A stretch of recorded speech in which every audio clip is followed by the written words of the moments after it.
सतगुरुदेव की जय। बंदी छोड़ कबीर साहिब जी की जय। बंदी छोड़ गरीबदास जी महाराज जी की जय। स्वामी रामदेवानंद जी गुरु महाराज जी की जय हो।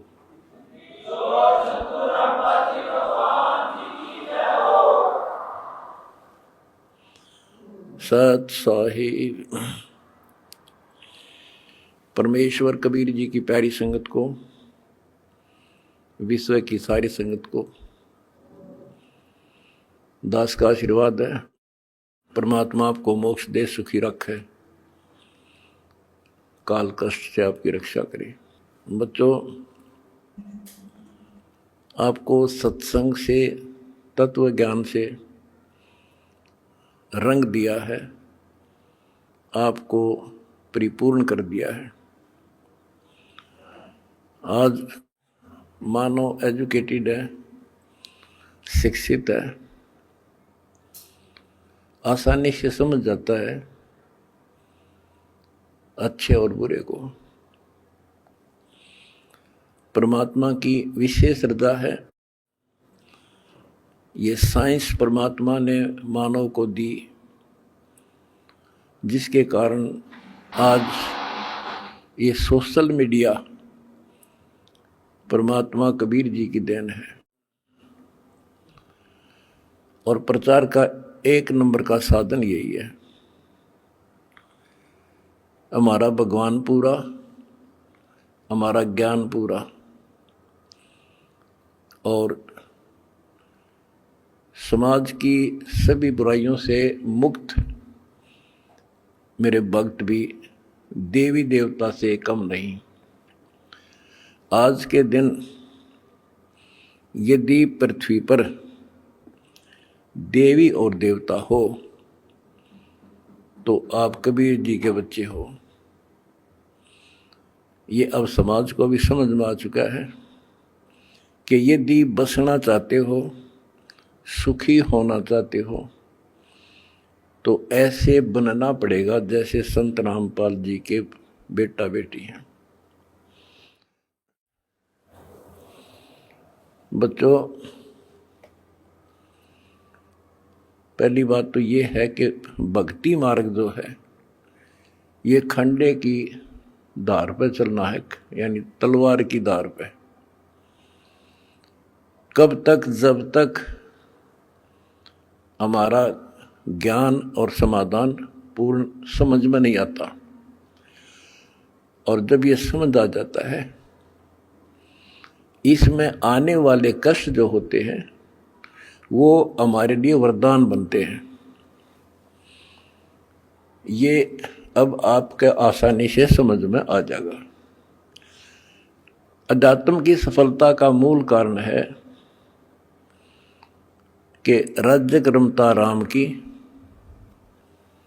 रजा दरे जो शीस, दास गरीब दरस परस, तिस बैठे जगदीश। ज्यों राखे त्यों ही रहूं, और मेरा के चारा, खाने जाद खरीद हूं, गुलाम तुम्हारा। आपको सत्संग के माध्यम से सुना करते हैं हम, कई उदाहरण भी दिए जाते हैं कि एक राजा था, वो नास्तिक था, उसका वजीर आस्तिक था, और भगवान पर विश्वास करने वाला था कि जो परमात्मा करता है वो अच्छा करता है।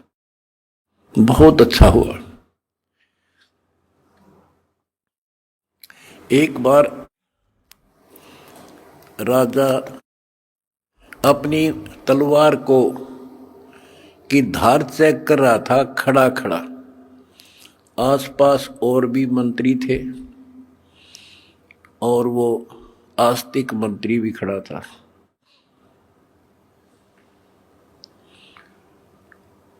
क्या होता है, बात करते करते राजा की उंगली कट गई, तलवार की धार के लाग के। दूसरे मंत्री कहने लगे, हे भगवान बड़ा बुरा हुआ, हे भगवान बहुत बुरा हुआ। वो जो भगवान पर विश्वास करने वाला मंत्री कहता है कि बहुत अच्छा हुआ, वो दूसरे मंत्री, जो वो मंत्री था भगवान के डरने वाला विश्वासी, वो बहुत ही समर्पित था, राजा उसके ऊपर बहुत विश्वास करता था। लेकिन दूसरे जो मंत्री थे वो उसकी निंदा करते रहते थे, जी आदमी ठीक नहीं सर, ये आपको मरवाएगा कभी। वो चाहते थे किसी तरह इसकी महिमा कम हो, तुम्हारे नंबर बने। जब उसने कहा कि उंगली कटगी राजा तो बहुत अच्छा हुआ, जो हुआ अच्छा हुआ, बहुत अच्छा हुआ, तो इस बात से राजा बोला भाई मेरी तांगड़ी कट गई और तू क्या अच्छा हुआ, नालायक आदमी। तो दूसरे मंत्रियों का दाव लग गया, जी हम भी तक आपने कहा नहीं करते, ये तो आपका दुश्मन है, आपके बुरे मराजी से, इसको जेल में ठोक दो। वो जेल में डाल दिया मंत्री, भगवान को चाहने वाला, भगवान पर विश्वासी। राजा की उंगली पट्टी पट्टी बंधाई, वो कट तो गई कति, लेकिन ठीक होगी, दर्द नहीं रहा। अब 3 उंगली रहेगी राजा का। अब राजाओं को तो यही होता बकवाद बाणी, जब ठीक हो गया बोला फिर चलो शिकार करने चलते हैं जंगल में। वो जो मंत्री था, जो चापलूस था, उसके स्थान पर महामंत्री बना दिया राजा और वो मंत्री, क्योंकि वो तो उसका चमचा था खास। राजा के 7 घोड़े गेल गेल भाग्या था, जिधर भी राजा जावे। वो दोनों मार्ग पे चढ़ गए, मार्ग भूल गए तो जंगल में गहरे चले गए। वहां कोई जंगली लोगों का बलि पर्व था, अपनी देवी को बलि चढ़ाना था, नर बलि, यानी आदमी को काट के उसको समर्पित करना था ताकि देवी खुश हो। वो जंगली लोगों ने दोनों घेर लिए, पकड़ लिए, पुरोहित के पास लाकर खड़े कर दिए। 2 मिल गए। पुरोहित बोला 2 और बढ़िया, दोनों को चढ़ा दो। पहले इनके अंग देखो, अंग भंग ना हो, कोई काना, कोई उंगली हाथ कटा हुआ ना हो। देखा जब चेकिंग हुई तो राजा की उंगली कट रही। पुरोहित को बताया गया जी एक तो ठीक ठाक है, एक की एक उंगली कटी हुई है। वो बोला भाई वो डिफेक्टिव है, ये नहीं चढ़ेगा, इसको छोड़ दो, और इसको ये ठीक है, फिट है। और दूसरा जो चापलूस था मंत्री, उस भगत की रोज निंदा कराया करता था, वो फंस गया और वो चढ़ा दिया बलि, राजा छोड़ दिया। अब राजा ने तो उस मंत्री की कोठरी का गबाट जाकर पीछा देखा, जिस जेल में रोक रखा था कोठरी में, उसको खुलवाया और उससे कौड़ियों मिला नो, अग भाई उस दिन आप ठीक को थे, अग बहुत अच्छा हुआ, जया मेरी उंगली ना कट्टी होती तो आज मेरी जान जानी थी। भाई मैंने आपको नाजायज तंग किया, माफ कर दे। बोला जी आप राजा, मैं मंत्री, मैं क्या माफ करूं, आप जो करो और कर लियो, पर एक बात बता, मेरी उंगली कट गई तो मेरे लिए तो अच्छा हुआ, पर आपको 6 महीने की जेल हुई, आपके लिए क्या अच्छा हुआ? मेरे लिए मेरी जान बच गई, क्योंकि मैं आपके साथ होता उस महामंत्री की जगह, आज मैं बलि चढ़ता। ये 6 महीना की जेल में मेरी मौत बच गई। तो बच्चों, परमात्मा जो करता है अच्छा करता है। इस 11 साल की तपस्या में क्या पता कौन सी करड़ाई टड़ी हो, और परमात्मा जो करता है वो अच्छा करता है। हमारे मन में कभी दोष से नहीं आया, ना सोचिए कि गलत हो सकता है। फिर विश्वास बिना भगवान नहीं मिलता। तो इसी प्रकार हमने परमात्मा के ऊपर समर्पित रहना होगा। क्या होता है, जैसे 9 नकली दुकान है और एक असली होती है। इंसान नकलियों पे घूम घूम कर ठग के और सबको एक आंख से देखता है, सारे इसे हैं। तो इसी प्रकार आज संत मार्ग के अंदर संतों की जो कथनी और करनी है उसमें बहुत अंतर है। इस करके समाज ने ज़्यादा से ज़्यादा गणी नहीं तो 50% समाज रिजेक्ट कर चुका है साधु संतों को। अपने हिसाब से चाहे कोई पत्थर पूज रहा है, चाहे कोई तीर्थ जा रहा है, वो कर रहा है। इसका कारण क्या है कि हमें परमात्मा का ज्ञान नहीं हुआ और परमात्मा से मिलने वाला लाभ हमें प्राप्त नहीं हुआ। जो भी हमने साधनाएं की, परमात्मा को पाने के लिए राज त्याग दिए, घर छोड़ दिए, कठिन तपस्याएं की, लेकिन जो परमात्मा से अपेक्षित होता है वो मिल नहीं पाया। आखिर में इंसान नास्तिक हो गया, चोरी करके उस पूर्ति को पूरा करने लगा। रिश्वत लेकर न सोचा सेठ बनूं, कभी नहीं बन सकता, सपने में भी ना सोचना। ये कथाएं आपको बहुत सुना रखी हैं दास ने। और जब से दास इस मार्ग पर निकला, मेरे घर में क्या है कि कमी नहीं थी। यूँ है मेरा, यहीं हमारे खेत थे, यूँ है मेरा गांव है, सारा गांव गवाह है। हम सेठ नहीं थे तो घर में बढ़िया इज्जत से रोटी मेरे माता पिता भी खा रहे थे और दास को भी नौकरी बहुत अच्छी मिल गई थी। लेकिन जब पता चला कि ये ज्ञान की पूरे विश्व को जरूरत है, संत गरीबदास जी की वाणी है, अगम निगम को खोज ले और बुद्धि विवेक विचार, उदय अस्त का राज मिले तो बिन नाम बेगार है। बताओ, यह छोटी बात नहीं है। भक्ति ना करने वाला तो सारी पृथ्वी का राजा बन जा, उसका भविष्य जीरो होता, जीरो। आज कोई भी आज किसी भी पद को प्राप्त है, कोई राजा बना है, मंत्री है, मुख्यमंत्री है, कोई अच्छी पोस्ट है, सेठ है, वो पिछले संस्कार से है। पिछले किसी जन्म में उन्हें अच्छे तप धर्म दान किए हुए हैं और अब वो टीटी भाग रहा है, लाट साहब बन रहा है, क्योंकि इस टाइम पर टूक मिल रहा है, समय पर सारी सुविधा प्राप्त है और वो ये सोचता है बस इतना ही काम है। ये अध्यात्म ज्ञान का टोटा है। उस अध्यात्म ज्ञान के टोटे को पूरा किया मैंने सभी ग्रंथों से, सभी महापुरुषों की वाणियों से एक कर दिया। अब देखो, हम देखते हैं भी एक इंसान सेठ है, एक IAS IPS MLA MP प्रधानमंत्री मुख्यमंत्री बने हैं और वो कति राम नाम न जानते नहीं, सारे दिन दारू पीना या मजाक करना और बकवाद करना, या अपनी अच्छे नेक व्यक्ति हैं तो अपना करके खाना रहना। और हम सोचते हैं कि ये भक्ति जो कर रहे हैं, वो ये सोचते हैं कि हम भक्ति कर रहे हैं और फिर भी कोई ना कोई कष्ट थोड़ा बहुत आ ही जाता है। और मेरे साथ वाला सारा दिन कोई राम नाम न जानता, नहीं कहता ताश खेल है, कह दारू पीवे, ना अपनी धंधा करता है और बड़ा अफसर है, इसको कोई दिक्कत नहीं होती।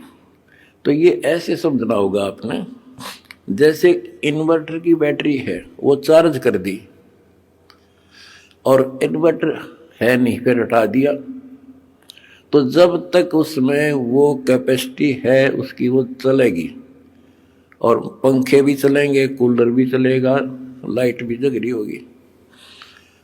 और जिस समय वो बैटरी डिस्चार्ज हो जाएगी, सभी समाप्त हो जाएंगी, सब सुविधाएं खत्म। उसके बाद फिर क्या होगा, उसके ऊपर कैर टूटेगा और उस समय देर बहुत हो चुकी होगी। आज कोई राजा है, महाराजा है, और फिर मृत्यु के बाद कुत्ता बनेगा, गधा। ये संतों की वाणी है, कोई डूम बाट के गीत नहीं है, अध्यात्म ज्ञान है।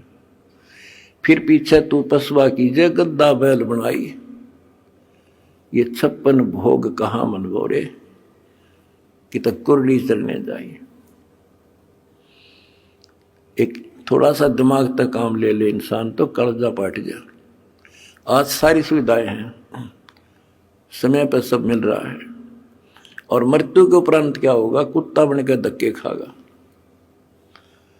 तो ये डर बनेगा गात में, जब बात बनी मेरा बना डर, ये ज्ञान होया तुम्हें। फिर बताया कि कोट जन्म तन भ्रमत हो गया, कुछ नहीं हाथ लगा रे, और कुकर कुत्ता, शुक्र सुअर खर गधा, और कौवा हंस बुगारे। तो ये छाती में लगन लगी ये बातें, भाई तो बहुत जुल्म हुआ। आते एक छोटी सी पोस्ट है जेई की, इस समय मैं अफलातून मान रहा हूं अपने आप को। और अध्यात्म ज्ञान बताता है कि राजा भी रहे, देवता भी रहे, और मोक्ष नहीं हुआ। मोक्ष कैसे होगा, गीता अध्याय 4 श्लोक 34 में कहा कि अर्जुन, तो तत्व ज्ञान को जो भगवान स्वयं अपने मुख से बोलता है, गीता अध्याय 4 श्लोक 32 में बताया, तत्वदर्शी संतों से पूछ, और वो तत्वदर्शी संत तुझे वो ज्ञान कराएंगे, उनको दंडवत प्रणाम कर। यानी इतना कीमती है ये ज्ञान, उसी को बताया जाएगा जो कति समर्पित होगा। फिर लास्ट में बता दिया है कि गीता बोलने वाला कहता है कि अर्जुन 18वें अध्याय के 62वें श्लोक में, तू सर्वभाव से उस परमेश्वर की शरण में जा, उसकी कृपा से ही तू परम शांति को और सनातन परम धाम को प्राप्त होगा। एक तो इसी ये बात क्लियर हो जाती है कि गीता ज्ञानदाता से कोई और है परम शक्ति, जिसकी भक्ति से परम शांति होगी और सनातन परम धाम सतलोक प्राप्त होगा, सत्य स्थान। गीता अध्याय 15 श्लोक 4 में कहा है कि तत्व ज्ञान की प्राप्ति के पश्चात परमेश्वर के उस परम पद की खोज करनी चाहिए, जहां जाने के बाद साधक फिर लौटकर संसार में नहीं आते। तो उसके लिए हमने ये पाना है, उस परम पद को पाना है। कौन से परम पद को, जहां जाने के बाद फिर लौटकर नहीं आते, जहां परम शांति है, वो सनातन परम धाम है।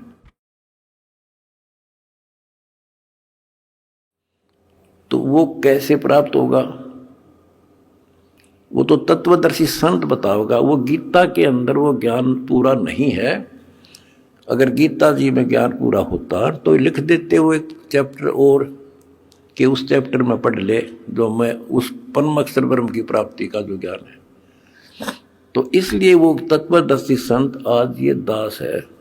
और मेरा निवेदन है सारी पृथ्वी के मानव से, दास ने एक पुस्तक लिखी है, 2-3 पुस्तकें हमारी मेन, एक तो ज्ञान गंगा है। इस ज्ञान गंगा को जो पढ़ लेगा जी ला के, उसकी 101 पीढ़ी पार हो जाएगी, 101 पीढ़ी।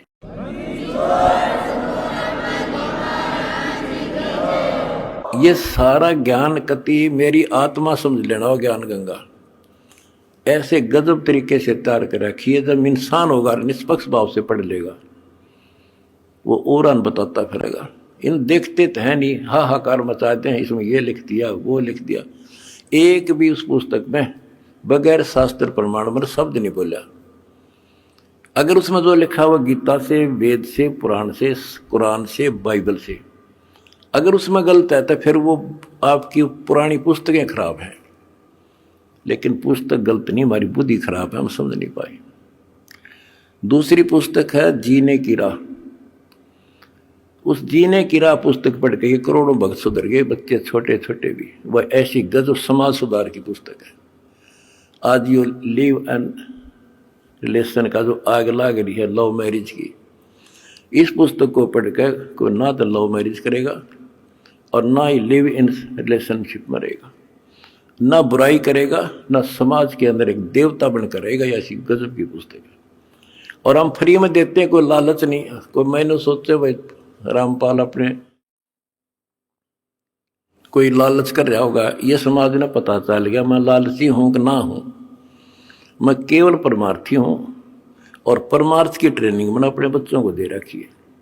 और ये कुर्बान है, इनको को दुखी दिखाई देगा, ये आप रोटी नहीं खाओगे उसको खिलाओगे। आज इनको ऐसा ज्ञान ऐसा निर्बल कर दिया। और हमने भी ठान ली है, पहले तो भारत को विश्व सोने की चिड़िया बनावांगे। वो बनेगी कैसे?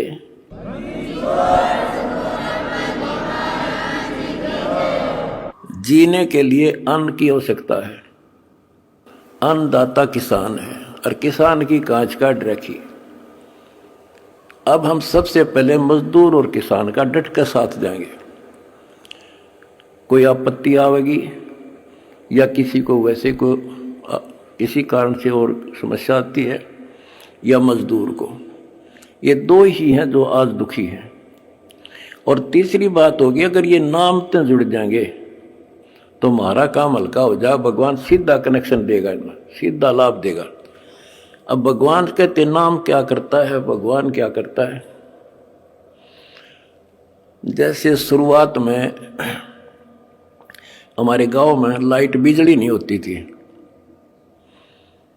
और बिजली की तरह शुरुआत हुई लगवाने की, तो एक आधी जगह को एक्सीडेंट हो गया, इंसिडेंट न्यों पता लग गया भाई वहां बिजली ने पकड़ लिया, मर गया।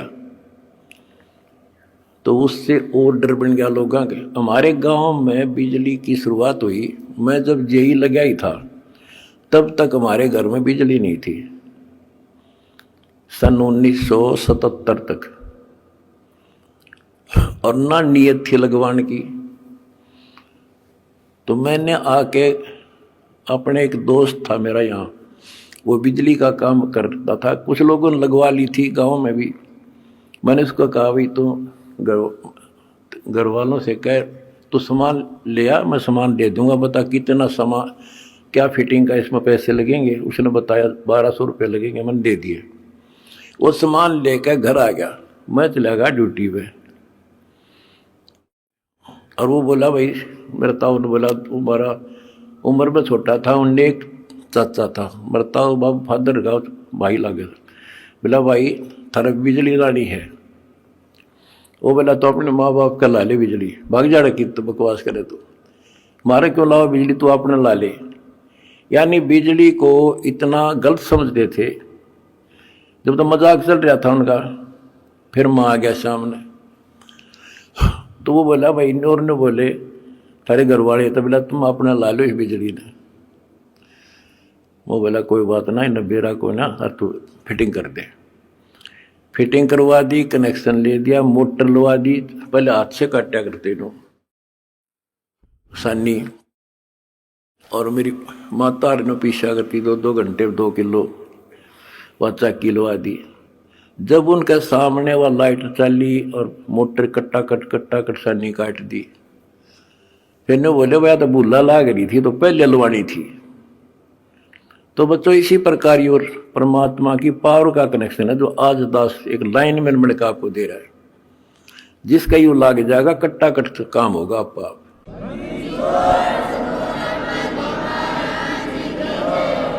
ये करोड़ों भक्तों ने कनेक्शन ले रखे हैं, सारे के ठाठ कर रखे हैं, सबके चेहरा पर रौनक, कोई टेंशन नहीं आ सकती। पर भगवान की भक्ति खा कर जैसी समस्या आती रही और धन का टोटा हो गया।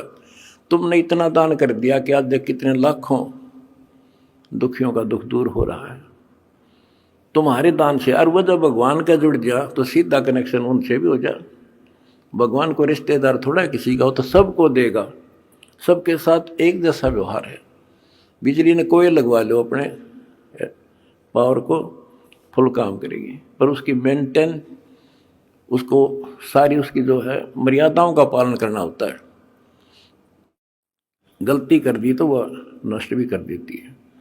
तो सावधानी बरतें, मर्यादा का पालन करें, और देखो फिर किसे ठाठ हो जाएंगे। और मोक्ष मिलेगा। ये तो रूंगे में मिलेंगे, यहाँ के सुख तो रूंगा, असली जड़ तो मोक्ष है। वहां चले जाएंगे जहां जाने के बाद फिर लौटकर संसार में नहीं आते। सत साहिब।